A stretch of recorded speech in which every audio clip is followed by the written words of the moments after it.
resgata ainda mais essa questão de análise de risco.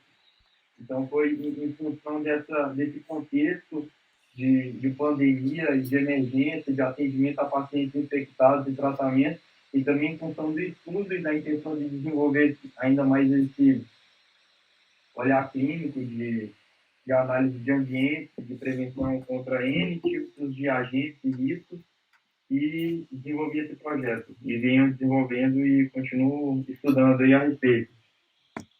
E querendo ou não, apesar dessa política de isolamento, de orientações contra a prevenção, todo esse contexto favorece o olhar clínico e a análise dos riscos perante aos tipos de ambiente de saúde. Contribui bastante também. Muito bacana. Patrícia, como é que foi para você? É interessante observar tudo isso, porque foi um movimento que aqui no Brasil chegou depois. E a gente, é uma coisa nova, a gente não sabia ainda o que fazer. Então foram muitas coisas surgindo e muitas coisas baseadas no que tinham acontecido nos outros países. Então, correria para adaptar, para mudar, né? E aquela história, para atender o maior número de pessoas, porque ninguém sabia o que ia acontecer, podiam ser pouca gente, podiam ser muitas pessoas, como está acontecendo agora, muita gente. E as demandas foram surgindo conforme os problemas foram chegando. Foi a coisa assim meio junto, né? Porque é a prática do dia a dia. Diferente da Thalissa e do Matheus, eu não estou no ambiente acadêmico, eu estou só no rally roll aí de todo dia. Então, assim, tiveram essas coisas. E é interessante também observar que, mesmo fora dos hospitais, algumas clínicas, alguns laboratórios aproveitaram o momento de necessidade e solicitaram algumas transformações, algumas mudanças, já porque estava precisando e porque pensando no futuro do que viria a acontecer, de uma necessidade futura. E isso é muito bom, quando a gente pode fazer um planejamento de uma coisa que vai vir a acontecer e você pode colocar ele em prática. Então, isso foi bom da pandemia, que ela fez realmente as pessoas se sacudirem e mudar coisas que já estavam precisando mudar para ter coisas novas e para atender as demandas que estão acontecendo. É isso. Muito show. Thalissa, fale um pouquinho. Bom, para mim foi um pouco diferente da Patrícia, porque eu estive na linha de frente, né, da instalação de alguns hospitais provisórios do Exército, e eu vivenciei muito a importância da gente ter um networking na área e você ter os seus contatos, né, porque, como a Patrícia bem falou, no caso deles, eles tiveram um certo preparo. Para nós, não. Quando a gente estava na linha de frente, foi assim, a gente precisa daqui a 15 dias aumentar 50 leitos de UTI. E aí a gente teve um grande desafio justamente para entender, né, porque essas estruturas, a gente fala hospital de campanha, mas eu prefiro chamar de estruturas provisórias hospitalares, né, porque quando a gente fala hospital de campanha, a gente remete muito a uma barraquinha, e na verdade não foi o que a gente viu, né. Nós tivemos grandes estruturas aí adaptadas para UTI, enfim, um nível de complexidade muito alto. Então, o que para mim foi muito importante foi quando a gente tem muito esse meio da parte dos especialistas, a troca de experiências foi muito, muito válida, porque a gente teve acesso aos projetos que foram feitos na China, algumas situações de emergências que a Europa adotou. Então, isso para nós, claro que a gente não pegou o projeto de lá e colocou aqui, porque a gente tem uma realidade completamente diferente, tanto no industrial, né, que a gente não conseguiria atender isso de um dia para a noite, quanto profissional, mas a questão do fluxo de atendimento era o mesmo. A gente tinha que ter as mesmas barreiras, seleções, enfim, dentro de um projeto hospitalar. Então, para nós, a gente ter tido esse tempo, né, para se preparar em projeto foi muito importante. E eu vivenciei também a questão do decreto, né? Nós tivemos um decreto no início do ano que dispensou, então, a licitação para as obras emergenciais do Covid. E aí o que eu vi, né, na linha de frente foi uma série de soluções mirabolantes vindo do mercado e que aí a gente teve que ter uma responsabilidade muito grande de analisar essas propostas, porque a gente tinha a opção, né, o poder de escolha nesse momento. E o que escolher, o que era melhor a se adequar. Então, a minha vivência foi nesse sentido. Muito show. Essa questão, assim, da responsabilidade que os arquitetos tomaram frente a esses desafios da construção, realmente foi algo inusitado até, né? Você tinha uma forma de construir, vocês já tinham, assim, há um tempo, 4, 5 anos para construir hoje em dia menos, né? Até para construir um hospital, para construir uma clínica, e do nada, em 15 dias tem que estar pronto. Isso é muito interessante, de verdade. Alguém quer comentar alguma coisa? Eu gostaria de falar. É interessante também, porque, assim, embora o Brasil já tenha passado pelo problema da cólera, da dengue, da gripe espanhola e tudo, montar esses hospitais deve ter sido, assim, meio novo, né? Porque isso a gente vê muito em época de guerra, em situações extremas. E agora nós estamos vivendo essa situação extrema. Então, acho que foi um aprendizado para os médicos, para os arquitetos, para os engenheiros, para todo mundo que está nesse front. Acho isso interessante a gente estar atento para esses novos aprendizados. Sim, com certeza. Para a gente ter uma ideia, dentro, né, da área hospitalar, a gente sempre teve a questão da arquitetura auxiliando ali no auxílio aos desastres, né? E quando a gente pensava, nossa, isso nunca vai chegar no Brasil, a gente não precisa ter, na nossa situação, um hospital que atenda desastre. A gente não tem terremoto, enfim, a gente pensava, a nossa cabeça era muito de que a gente não seria atingido, né? E veio de uma forma muito inesperada, e que realmente alguns estabelecimentos estavam preparados e outros não.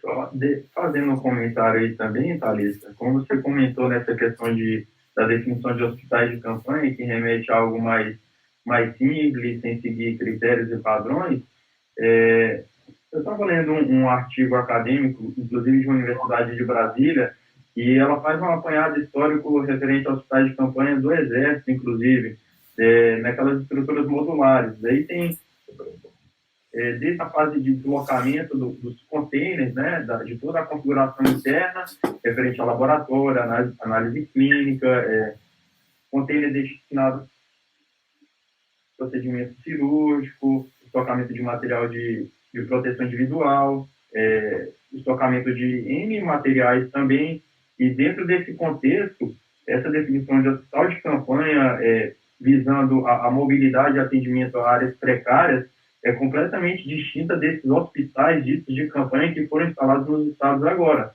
Porque se você for fazer uma pesquisa e buscar infraestrutura em termos de seguir RDC 50, é algo assim muito desenvolvido para instalações, passivos, gases, eletricidade, rota de fuga, combate a incêndio, já é algo, apesar de serem barracas, assim, de certa forma, muito se assemelham a galpões metálicos, por exemplo, com a tenda cobrindo, mas são de infraestrutura assim, de impressionar, digamos.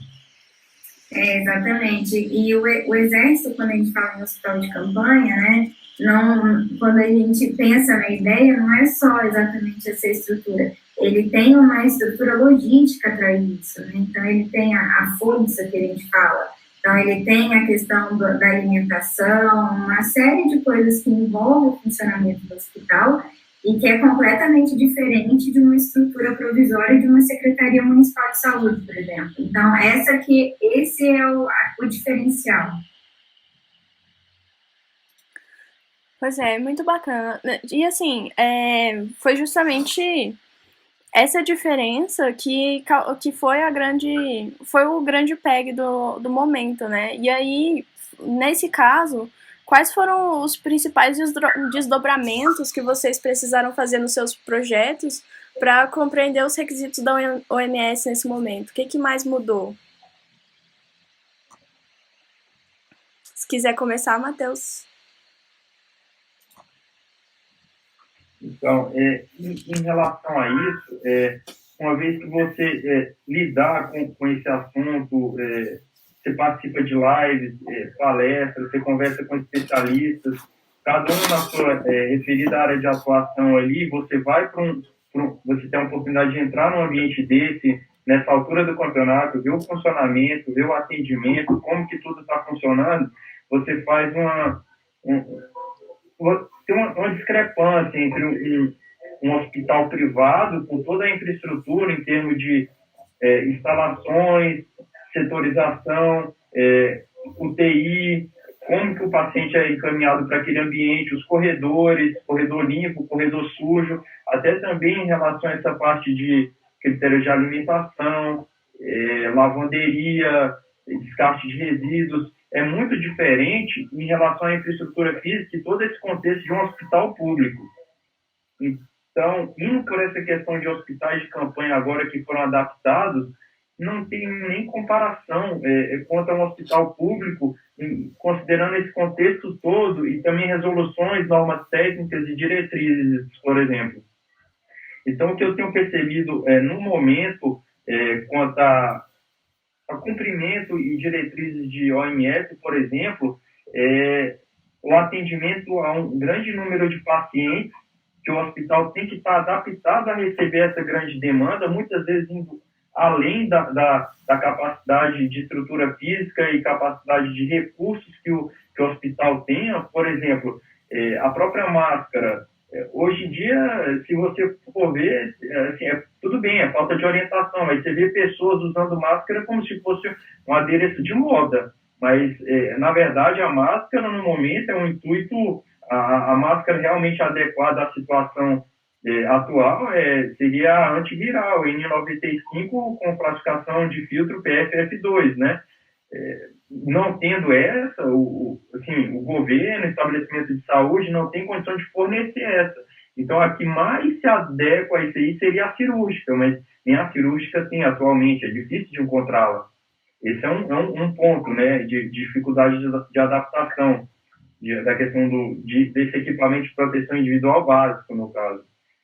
Outra questão seria em relação à estrutura física, ao atendimento ao grande número de infectados, né, ao grande número de pacientes, né, mediante a setorização e critérios de triagem, né. Se você tem paciente no estado grave e no estado moderado, né, e você tem que direcionar o paciente tem que ser direcionado a um tratamento imediato para que seja mantida a vida do paciente, né, ele consiga ser salvo, no caso. E pacientes em estado grave, para critérios de triagem, tem que ser direcionado para um ambiente que se assemelha à UTI. Se você for ver diretrizes estabelecidas por resolução de diretoria colegiada, RDC 50, ela estabelece que para que chegue o mais próximo a um ambiente de UTI, ele exige água fria, instalações de água fria, oxigênio medicinal, ar comprimido medicinal, ar-condicionado, vácuo clínico, elétrica de emergência e elétrica diferenciada. Esses critérios de elétrica de emergência e elétrica diferenciada para caso caia a energia, já tenha a instalação primária e secundária lá, em termos de gerador, para fornecer energia para aquele ambiente que, por critérios de classificação, ele seja alimentado por aquela fonte de corrente contínua, para que o paciente continue sendo tratado e com as instalações necessárias para que ele continue com a vida com a vida, né? No caso, que os profissionais continuem o atendimento para que o tratamento seja bem sucedido. Essa é uma dificuldade que eu tenho observado em relação à adequação atual quanto à diretriz de órgãos regulamentadores, como o OMS, por exemplo.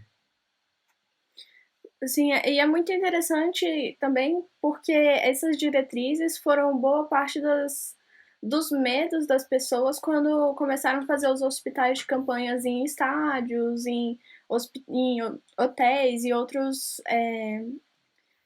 edifícios que não são exatamente propostos para esse tema, né? Então teve que ter toda uma adequação desses espaços, né? Alguém quer comentar mais sobre isso? Em relação à sua pergunta, Maju, é interessante verificar o seguinte: quando a gente é solicitado, a gente como arquiteto é procurado para fazer um hospital, a gente tem que pensar em coisas que normalmente, embora, inclusive, médico pense nisso, ele não pensa tão didaticamente como a gente tem que pensar. Que são coisas que influenciam demais. Que o mais importante é você começar fazendo um fluxo de pessoas, né? E no momento de pandemia, de uma doença nova que está chegando, que a gente sabe que ela é contagiosa, mas não sabe até que ponto, essa parte do fluxo é muito importante. E, inclusive, o fluxo dos óbitos, né? Dos cadáveres, porque nós estamos com um grande número de cadáveres. E como é que a gente tira as pessoas do hospital, tendo outras pessoas se tratando, tendo gente chorando, tendo aquela confusão toda no momento? Porque o hospital é um lugar de estresse, por si só, né? Então, a gente tem que pensar nisso tudo também. E outra coisa que me chama a atenção muito é o acolhimento, né? A gente sempre faz uma sala de acolhimento e um lugar ecumênico, uma capela, uma coisa assim. E são lugares que normalmente não são assim, quem está à frente financeiramente do projeto não dá muita importância. E agora a gente vê que a sala de acolhimento está pequena, né? E assim, a gente está tratando de uma doença que as pessoas precisam respirar, precisam viver, mas a gente tem que tratar também das outras doenças, porque tem pacientes, tem pessoas que são familiares e estão com problemas, né? Então, a maneira como você vai contar a história para elas, porque você tem um paciente que você não pode chegar perto dele, você não pode se despedir, você não respeita todo esse protocolo, né, de despedida, você não respeita todas essas etapas. Então, assim, você está perdendo o ente, mas você não está tendo oportunidade de fazer nada disso. Então, essas salas de acolhimento, esses lugares, tiveram que ser também repensados, né? E essa parte também de tirar os cadáveres, né? Porque o movimento está grande, não é assim. Então, isso também foi uma coisa nova. E, assim, normalmente são coisas que a pessoa não pensa muito. Ela pensa mais nessa parte. Precisamos ter mais UTIs, precisamos ter mais leitos, precisamos... E o hospital, ele é um sistema enorme e muito complexo, né? O Matheus falou da comida, falou dos gases, falou da parte elétrica, mas tem a parte também que a gente tem que cuidar do ser humano que está acompanhando, que quer notícia da pessoa que está lá, né? E essa pessoa, ela vai sair do hospital estressada, ela vai sair com um problema enorme. Então, ela tem que ter esse primeiro acolhimento dentro do hospital. Outra coisa também que a gente vê, assim, quando a gente está começando o projeto do início, e aqui em Brasília, alguns hospitais têm essa sala de isolamento, o paciente que está com a doença grave, não identificado, então ele fica isolado. Quando o Covid chegou, a gente não sabia até que ponto teríamos que ficar afastados dessas pessoas, até que ponto o contágio era imediato. Então, ficou toda essa conversa em volta disso, porque se você for ver essas salas de isolamento, como a gente nunca tinha passado por nada assim, tem hospitais em Brasília que nem existem essas salas, sabe? E, são pequenas UTIs hermeticamente fechadas, não entra ninguém e o paciente é tratado. Então, a gente também não tem isso. E aí foi aquela coisa, né? A coisa vai surgindo, a coisa está chegando e a gente vai criando conforme as demandas. No meu caso, Maju, o que eu achei mais desafiador aí em relação às normativas não, né? As orientações da OMS, foi encontrar soluções do mercado que atendessem, porque, claro, que a nossa RDC, ela já prevê os fluxos, né? O que a gente tem que ter perto, o que pode cruzar, o que não pode. Mas é justamente isso, como era uma coisa muito nova, de não se saber o que aconteceria dentro daqueles ambientes, é um excesso de zelo que a gente teve para que, além dessa estrutura ser provisória, ela tinha que ser montada rápida e ela tinha que garantir a segurança tanto do paciente quanto da equipe assistencial de saúde. E, claro, o projeto tinha que garantir os fluxos, que é exatamente isso que a Patrícia falou. A gente tem uma série de quando a gente fala de arquitetura de saúde, a gente não pode esquecer a gente tem a questão de biossegurança, a questão do controle de infecção hospitalar. Então, o ambiente que vai ser projetado, ele tem que dar boas condições para que a gente tenha esses controles, porque senão, realmente, você vai estar piorando a situação em vez de estar auxiliando. Pois é, e isso é justamente uma coisa que às vezes os governos ou o patrão em si não entende, né? Como a Patrícia estava falando, que ficam pedindo mais leitos, mas vocês, arquitetos, ainda assim têm que estar seguindo várias diretrizes que impedem, né? Eventualmente, questão de espaçamento, questão dos fluxos e tudo mais, que dificulta que aconteça a maior quantidade sem ter a qualidade do espaço, que é justamente a questão da tensão que a Patrícia falou.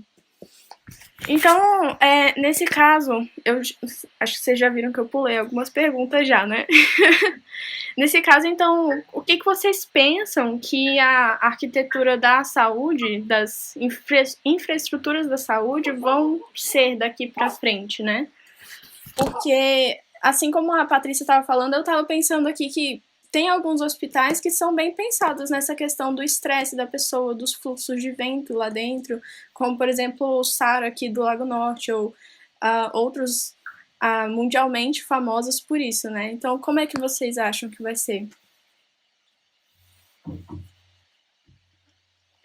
Bom, apesar de estar, assim, na situação atual, não está sendo uma das mais otimistas, mas eu acho que para profissionais específicos, profissionais especialistas especificamente dessa área, de certa forma, não só força, como estimula eles a estarem mais antenados à questão de adaptação e se esforçando mais para adaptar esse tipo de estabelecimento de assistência à saúde a próximas situações de emergência, não só focando em coronavírus, por exemplo, mas qualquer outra situação emergencial que possa vir.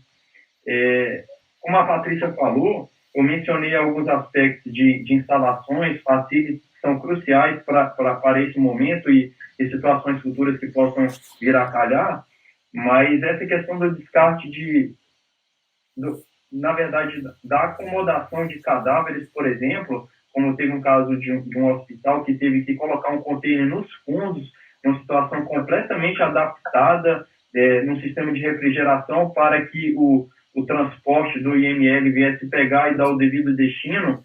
Eles tiveram que se desdobrar ali para colocar essa estrutura modulada nos fundos do hospital, refrigerada, para que fossem estocados os cadáveres ali e dali fossem destinados ao ambiente final.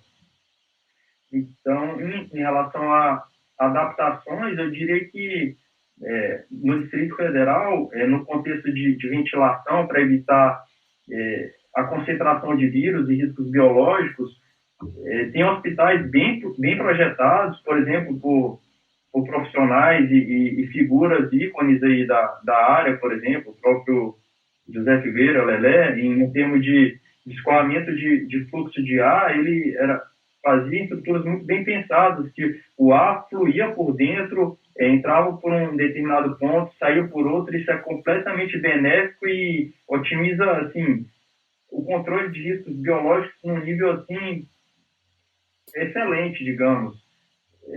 Para critérios de escoamento e ventilação de ar, exaustão, atualmente, orienta-se que o sistema de ventilação e escoamento de ar seja orientado de quem atende para quem está sendo atendido. Então, esse aspecto que a Patrícia falou de ambientes de espera, de familiares que estão ali esperando, tem que ser seguido esse critério de afastamento de cada um e também em relação ao critério de escoamento de ar. Então, tem que ser de quem atende para quem está sendo atendido ou quem está esperando, e para critérios de exaustão, tem que ser direcionado também em relação a especificações técnicas, né, como filtro. Tem um filtro específico para o caso de combate a essa pandemia, que é um filtro H14. Para exaustores, ele tem que ser instalado para reter, para que o vírus passe ali e reduza essa contaminação, que o vírus não fique presente ali no ambiente onde os familiares estão esperando, o usuário do estabelecimento de assistência à saúde, por exemplo. Outra coisa assim, que eu acho que vale a pena ressaltar também, você, Maju, falou do Lelé. Lelé, para a gente, é um mestre, né? Mas eu acho importante a gente pensar no hospital como um todo, porque o médico, ele se preocupa muito com o resultado final, né? Salvei o paciente, consegui fazer a cirurgia, e o que vai acontecer? Mas para o paciente chegar ali, teve muita coisa antes. E agora é interessante que eles estão falando da importância do pessoal da enfermaria, né? Dos enfermeiros, das enfermeiras. Não só isso, quem sai do ventilador, ele precisa aprender a respirar, ele precisa aprender a engolir. Então, quer dizer, você precisa do fonoaudiólogo, você precisa do pessoal que vai fazer com você toda aquela parte de fisioterapia respiratória. Então, assim, na recuperação de um paciente que sai de um respirador, ela é imensa e tem muito profissional envolvido. E o hospital, como instituição, como um todo, ele tem que ter espaços para acolher esses profissionais. Esses profissionais têm que ter espaço dentro do ambiente de trabalho. E eu já tive demandas que eu tive, assim, verdadeiras brigas, porque você está construindo um hospital do zero, aí o médico vai ser o dono do hospital, aí ele diz assim, na hora que você estiver fazendo o repouso dos médicos, você coloca um espaço maior para os médicos e um espaço menor para as médicas. E você coloca um espaço maior para as enfermeiras e um espaço menor para os enfermeiros. Aí eu falei, que é isso? Que questionamento é esse? Então, não, porque nós temos mais médicos do que médicas. Nós temos mais enfermeiras do que enfermeiros. E aí, no momento desse, de pandemia, você vê que se você tiver um enfermeiro cuidando de um paciente que está saindo do respirador, por questões biológicas e físicas, ele vai ter muito mais força para mexer com aquele paciente do que uma mulher, né? Um homem tem mais força. Então, assim, essas coisas todas, a gente, quando está projetando, a gente tem que estar ligado nisso aí e antenado para isso aí. E não tem que ter essas separações, essas coisas. O profissional da área da saúde tem que ser bem recebido dentro do lugar onde ele trabalha. E não é só o médico, porque o profissional da saúde tem muita gente, tem muitas especialidades envolvidas. E aí, quando você faz o hospital, o médico quer saber, e a sala de cirurgia? E como é que é a sala de cirurgia? É o que ele se preocupa de cara. Só que antes da gente chegar na sala de cirurgia, é igual agora no caso do Covid, antes da gente chegar com o paciente na UTI no respirador, ele vai passar por um monte de lugar ainda. E várias pessoas vão chegar perto dele. No caso, a família está trazendo, essa família tem que ir para o isolamento, porque você não sabe se a pessoa que está sendo atendida está com Covid ou não. Você não pode deixar ela na sala de acolhimento, de espera, com outras pessoas tratando de outras enfermidades. Então, tudo isso vai ter que ser repensado, sabe? A gente vai ter que fazer novos ambientes até. Eu acho que vai ter que ter uma reestruturação por conta das normas da Organização Mundial da Saúde, dentro dessas normas nossas aqui. E também nós não podemos esquecer que nós somos um país tropical, né? Então, quer dizer, a partir do momento que a gente faz uma ventilação aberta, como o Lelé propõe, quer dizer, temos os pernilongos, aí já vem a dengue. Então, assim, é muita coisa, muita particularidade que o Brasil tem e a área da saúde também, né? Vou só complementar rapidamente. Eu vi que o nosso grande professor, João Carlos Bros, entrou na nossa transmissão. Bros, que honra ter você aqui. Mas o Bros, que é o grande defensor de que a gente fale arquitetura para a saúde e não arquitetura hospitalar. Bros, muito bom te ver.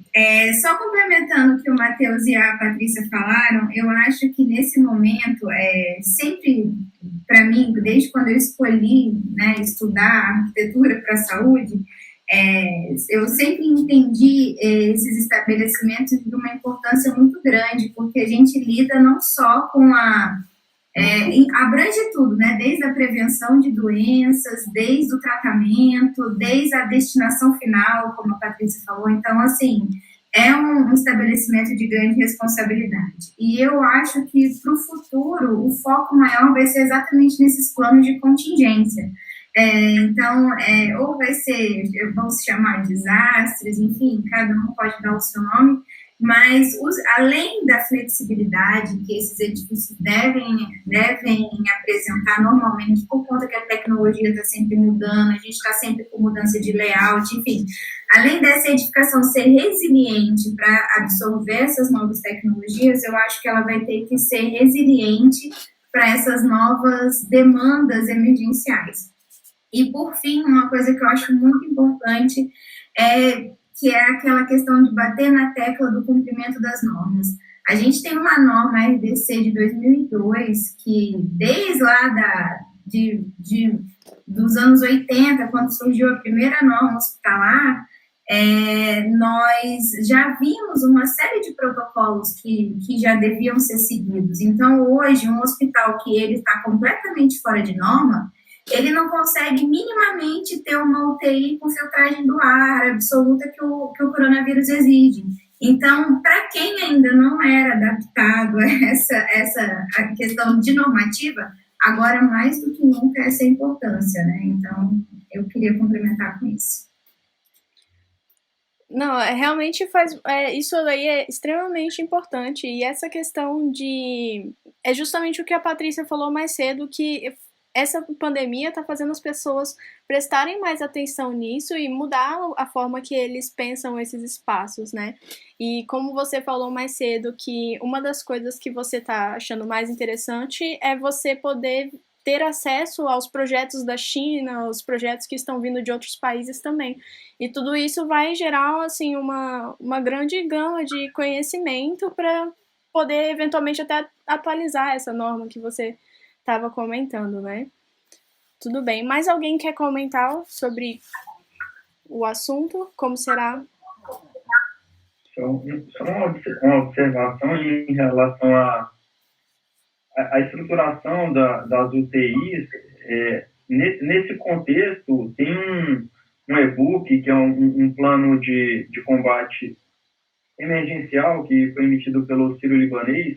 Ele enfoca bastante na setorização antes do profissional chegar ao isolamento do paciente contaminado, né? Então, ele dá exemplo, ele fornece esse e-book, esse plano de crise, ele dá 2 exemplos de como anticâmeras podem ser instaladas antes da chegada do ambiente de isolamento. Então, são anticâmeras onde o profissional ele vai ter um processo de paramentação, então ele passa pela anticâmara, ali tem o momento da paramentação, ele entra no ambiente da UTI, ao fazer o atendimento ali ao paciente, ele sai por outra anticâmara, aí tem a desparamentação até que ele saia de fato da anticâmara e, vá para outro ambiente do EAS que ele vai fazer outra função, por exemplo. Então, esse aspecto dessa setorização e esse ambiente de anticâmara é muito importante para assim, outras contaminações por outros agentes biológicos, por exemplo, também.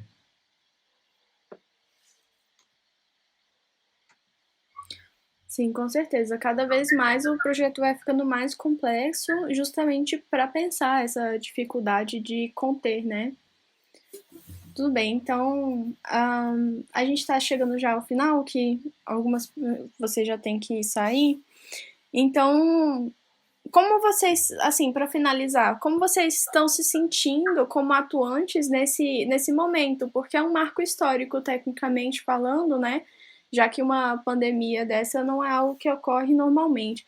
Então, como vocês estão se sentindo atuantes neste momento histórico, assim, para a humanidade? Não é um momento triste, mas um momento histórico.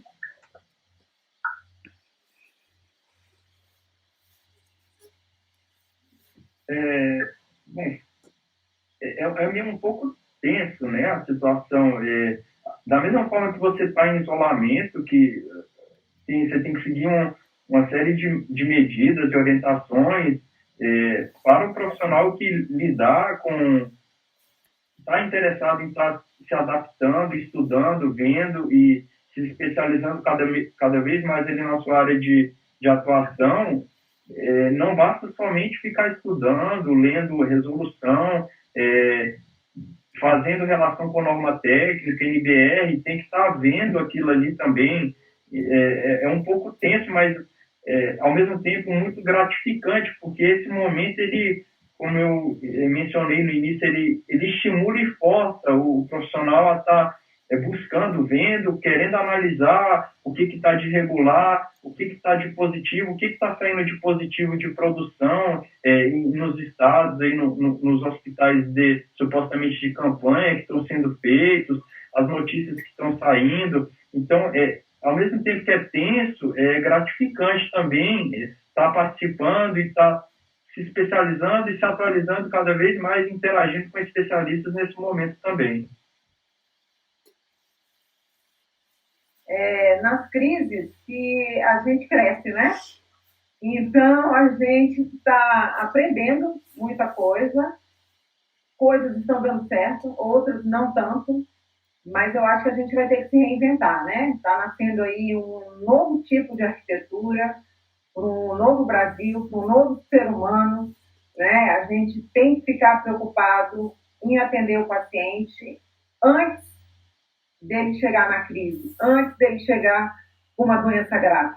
A gente tem que fazer uma arquitetura preventiva da saúde. Eu acho que a gente tem condição de fazer isso. E a pandemia serve para isso, para a gente ver o que está acontecendo, onde a gente pode melhorar, o que a gente não tem, que a gente deve fazer, o que a gente precisa fazer. E não esquecer nunca, né, que como a gente está tratando do paciente, o paciente está envolvido, está sendo tratado por um corpo médico, e que esse corpo médico também precisa ser cuidado. Então, é muita responsabilidade, eu acho, da arquitetura nesse momento que a gente está vivendo, né? Quem sabe não vem um boom aí com coisas novas para sacudir tudo, como já aconteceram em outros movimentos, em outras épocas, historicamente falando. Com certeza, Patrícia. Como o Matheus falou, ele usou um termo muito tenso, eu diria que é muito desafiador, né?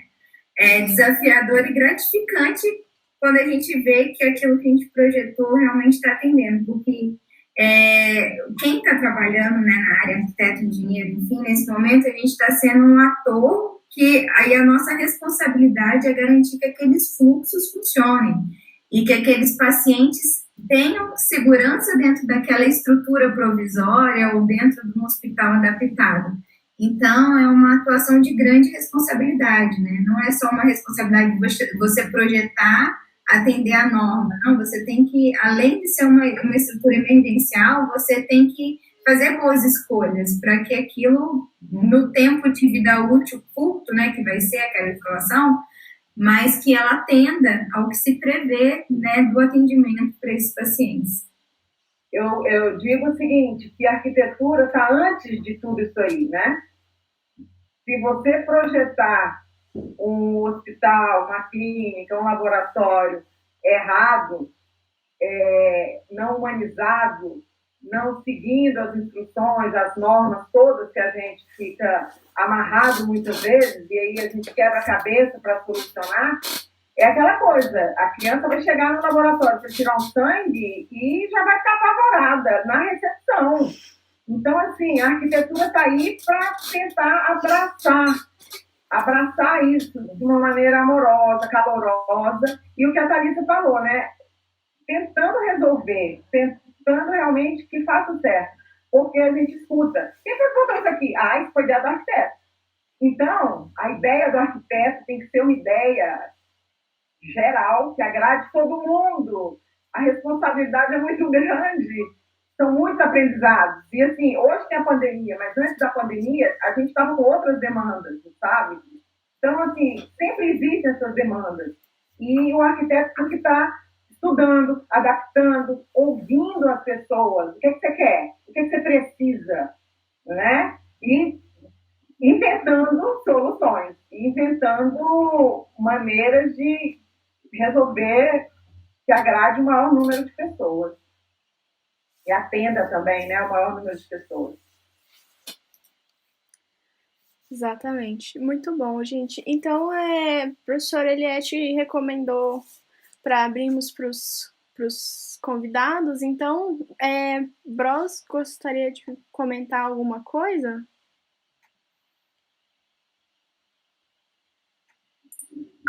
Eu acho que o Bros caiu. Tudo bem, que pena. Então, Doris, Temos a mestra... Doris da BDH também está presente. Doris fez muitos eventos aí.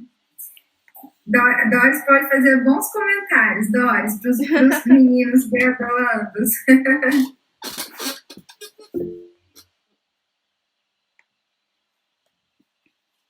Pronto, agora, estão me ouvindo?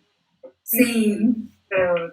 Primeiro, parabenizar, né, mais um momento para a gente discutir arquitetura e saúde, eu acho que é fantástico, né, foi uma honra entrar aqui para ouvir um pouco vocês e ver essas pessoas que a gente tem tanto carinho, né, que são nossos amigos da VDH, né.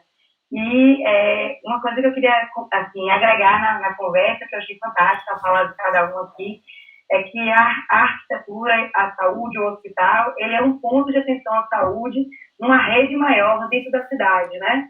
Acho que essa pandemia ela veio evidenciar a importância da cidade para nós, né? E que a gente ficou tão de lado durante tanto tempo, o urbanismo, a saúde, a arquitetura, o urbanismo e a saúde ficavam muito distantes uns dos outros, né? E a gente tem que unir tudo isso. A gente precisa de uma cidade saudável, a gente precisa de uma arquitetura saudável dentro das nossas casas, nas nossas escolas e nos nossos hospitais. Os hospitais precisam ser promotores da saúde na cidade. Então, não queria falar muito, mas eu queria só deixar essa fala em relação a gente não esquecer do hospital na cidade, né, da arquitetura na cidade, porque nós somos um organismo unificado, né? Um sistema unificado, uma rede. E a gente precisa valorizar cada vez mais a saúde e a cidade. Então, parabéns para vocês. Eu adorei ouvir a fala de vocês. Obrigada pela oportunidade de falar.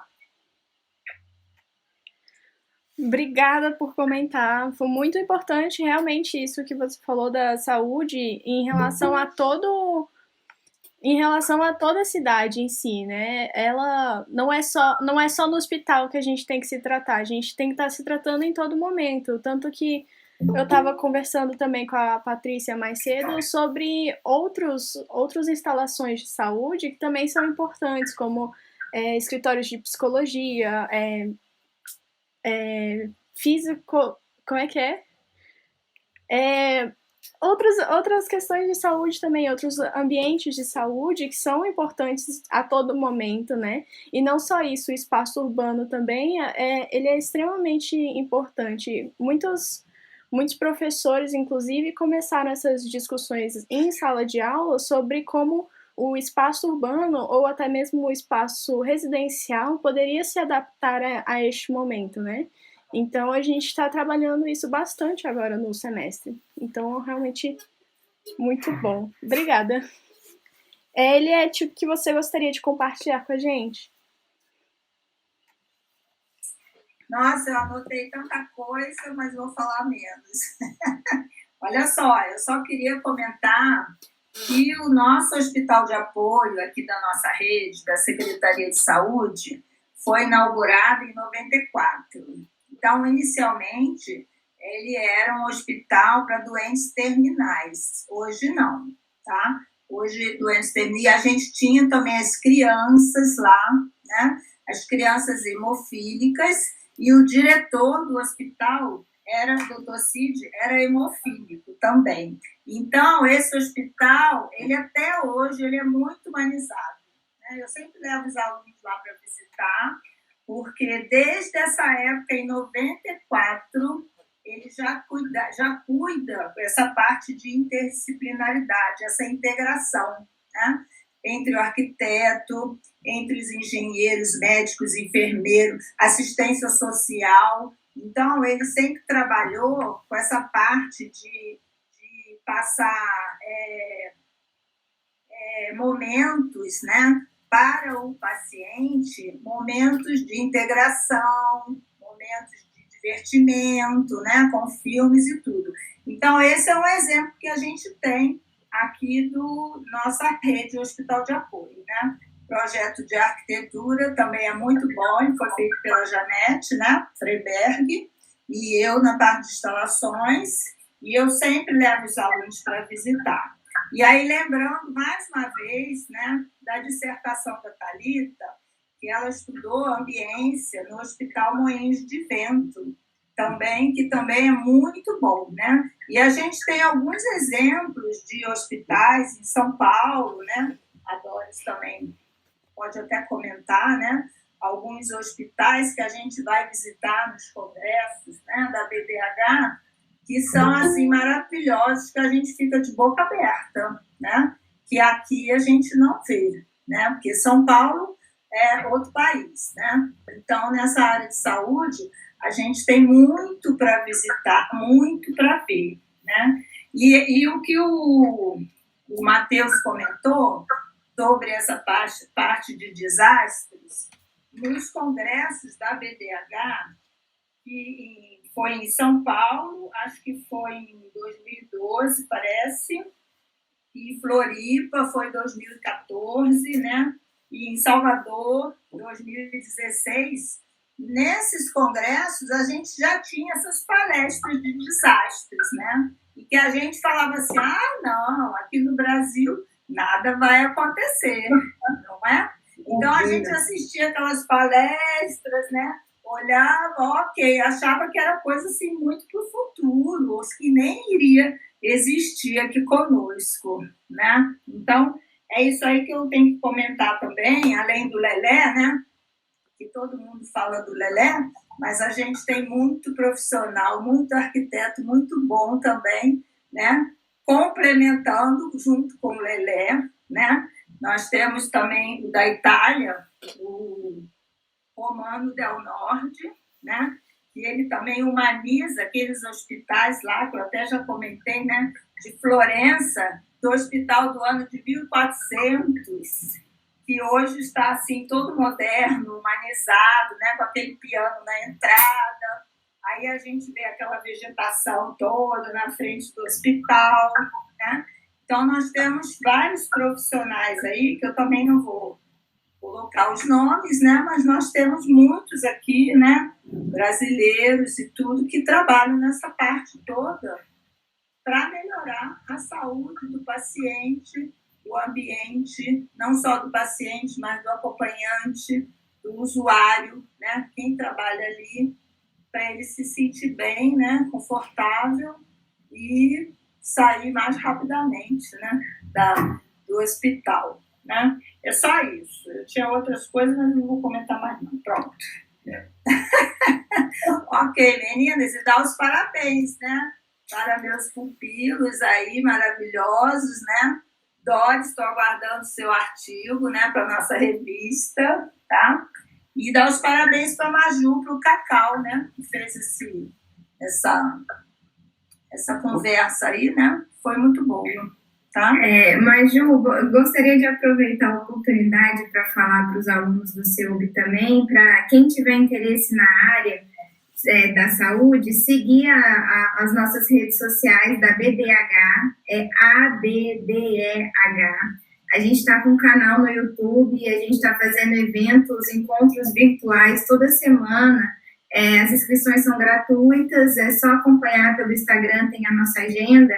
E para vocês se familiarizarem também um pouco, para quem tiver interesse para entrar mais nessa área, está sendo uma excelente oportunidade, porque a gente está tendo agenda com grandes profissionais e muita troca de experiência. Então, vamos aproveitar esse momento para se profissionalizar também. Bom, bacana demais. Eu só uma propaganda também rapidinha do nosso 3º seminário internacional, que vai ser no final de agosto, e a gente já vai divulgar. já, né? Ai, perfeito. Já saiu para apresentação, né?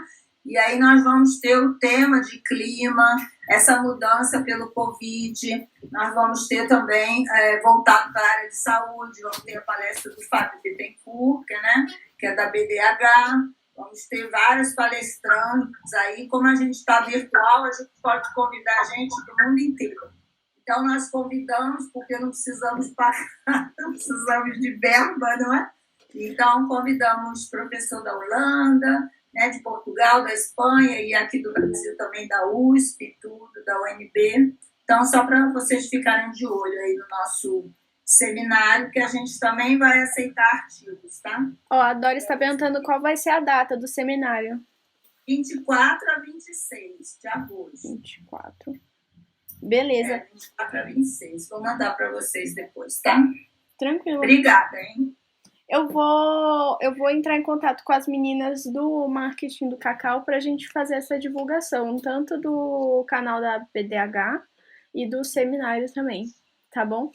Bem, por fim, vamos só perguntar para os nossos palestrantes o que vocês têm a passar, vocês têm alguma coisa a compartilhar com seus colegas de trabalho e também futuros arquitetos que estão vindo.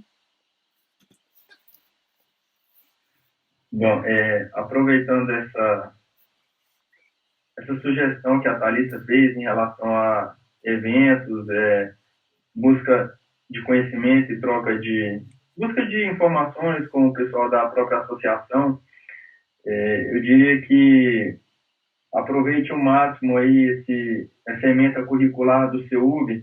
Esse momento acadêmico é muito importante, e buscando conhecimento técnico e acadêmico também, para mais na frente, com as experiências profissionais que os futuros arquitetos aí vão estar lidando, toda essa ementa curricular que a universidade, o ICEUB fornece, ela vai permitir vocês a escolher qualquer tipo de especialização que você se julgue ter mais aptidão ou uma certa facilidade para seguir aquilo ali. Então, essa ementa curricular vai te fortalecer bastante em relação a isso. A orientação e a sugestão é essa. O momento ainda é cedo, mas a fonte de conhecimento dentro da universidade vai fortalecer bastante na escolha de uma especialização, seja na parte de arquitetura para a saúde ou qualquer âmbito de atuação da arquitetura que vocês venham a escolher. É isso.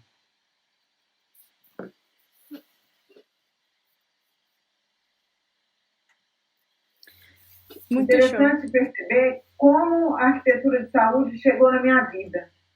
Porque eu estava terminando o curso e eu queria fazer alguma coisa diferente. Então, eu fiz um centro de atenção psicossocial.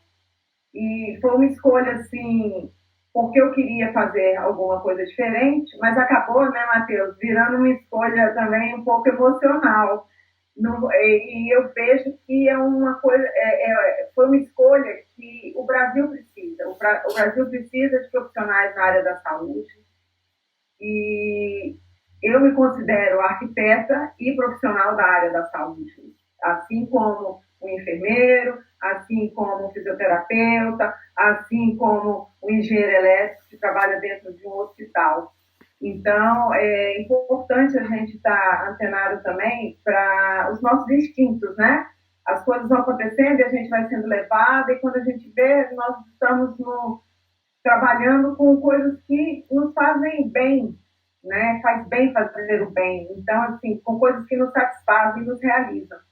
A arquitetura realmente é apaixonante, não é fácil, não é uma coisa fácil, não é uma coisa que ninguém vai ficar rico, mas é apaixonante. E muito bom quando você pode, através do ofício que você escolheu, ajudar o próximo. Eu acho isso muito bacana da minha profissão. Eu falaria para os alunos, um pouco diferente da Patrícia, eu no meio da faculdade me interessei pela arquitetura de saúde, Na minha época, não se falava muito de arquitetura e de saúde nos currículos das universidades, então era uma matéria ou outra.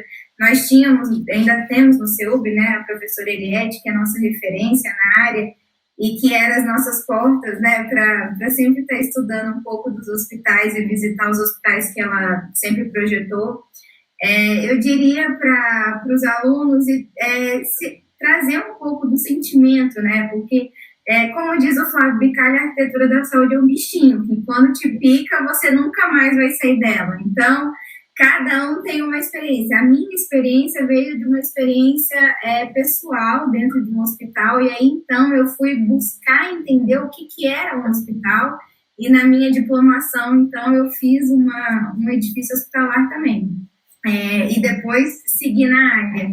Mas eu acho que tudo que a gente... E às vezes a gente pensa, quando a gente está na universidade, que, nossa, mas hospitalar é muito diferente de tudo que a gente vê aqui.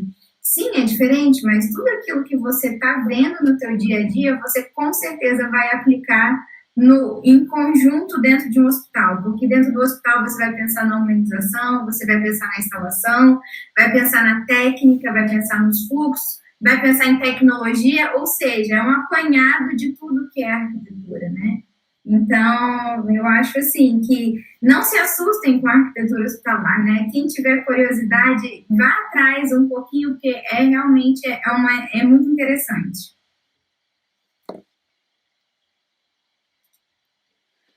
Não, e é muito legal ouvir vocês falando isso, assim, como estudante, mas também pensando que tem professores de vocês assistindo aqui, e é bom também para eles, eu imagino, ver como vocês gostaram tanto, assim, da área que vocês trabalham, principalmente a Eliette, que é professora da saúde, né? E eu imagino que para ela deve ser uma emoção muito grande ver vocês gostando tanto do trabalho que vocês estão fazendo e da importância que vocês dão isso na vida de vocês, né? E pra gente, estudante, também é extremamente importante sempre estar entendendo quais são todos os ramos, né, que a gente pode atuar dentro da arquitetura e todas as coisas que a gente pode fazer. Muito bacana. Gente, mais alguém quer comentar alguma coisa? Eliette, gostaria de dar alguma palavra final?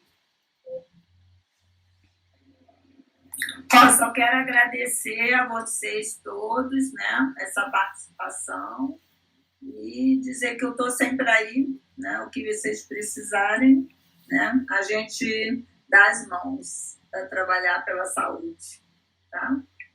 Obrigada a vocês, e ao Cacau e ao CEUB. Bom, eu queria parabenizar aí a organização pelo encontro. Promover essa interdisciplinaridade aí é muito importante. Profissionais de todas as áreas aí, cada um contribuindo com conhecimento e atuação técnica. Foi muito importante nesse momento e é isso. Parabéns pelo esforço e vamos continuando trocando experiências aí. Maju, obrigada pelo convite, agradeço também. Sempre que vocês precisarem, nós estamos à disposição. Obrigada, adorei a iniciativa do Cacau, muito bom. Já colocar esse bichinho aí da coceirinha nos alunos. A área da saúde é uma área que está sempre carente, está sempre precisando. E a gente tem que olhar o ser humano com outros olhos, né? A gente tem que estar antenado para isso, para as necessidades das pessoas. E a arquitetura tem um papel fundamental nisso aí. Exatamente. Muito obrigada a vocês todos a tirarem um tempinho. Imagino que a vida de vocês deve estar super corrida agora. Obrigado por ter um tempinho para falar com a gente. Eu vou estar postando, eu vou passar para vocês todo esse material para vocês também poderem estar divulgando no canal da ABDEH. ABDEH? Isso, então. Para vocês poderem estar postando e tudo mais, porque isso é conhecimento. Esse bate-papo foi muito interessante, justamente porque a gente vê um lado da pandemia que nem sempre as pessoas têm esse olhar, né? Que a gente, além de estar trabalhando bastante para que tenha inovação nessa área, né, da área da arquitetura da saúde, arquitetura para a saúde, né, Doris? Essa questão da inovação que está sendo implementada nesses hospitais e tudo mais, eu imagino que daqui para frente terão diversos trabalhos, diversas pesquisas que esse material, essas conversas que a gente teve neste momento vai ser muito importante mais para frente, porque vocês estão vivenciando isso agora e vocês estão dentro dessa luta, dessa batalha diária, né? Muito bacana, então, pessoal. Então, vamos finalizar. Mais alguém quer falar alguma coisa? Tá tranquilo?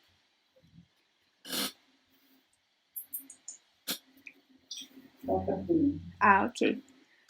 Então, tá bom, gente. Muito obrigada. Vamos finalizando agora. Vou mandar para vocês todas as informações, todos os links, tá bom? E, de verdade, muito obrigada por participar. Tchau, tchau, gente. Obrigada, boa noite. Boa noite, todo mundo. Boa noite. Boa noite.